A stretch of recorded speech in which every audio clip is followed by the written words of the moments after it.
Ah.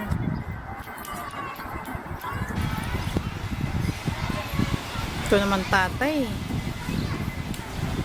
Nasisira ang view ko. Oh. Tingnan mo naman, nakaharang eh. Mami. Isabay mo yung daddy pag tumaas na siya. Oh, yan.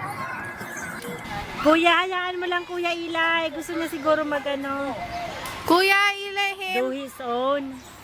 Yeah, si Matthew, ano siya eh. Gusto niya, sarili lang niya eh. What happened? Oh, you're drunk, boy? Gusto niya doon. Yan ang favorite spot niya eh. Ay, takot naman siya pag gumagalaw na. Gusto lang niya nakaupo. Yeah, bring up.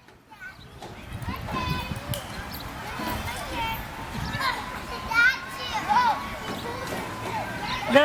Whee!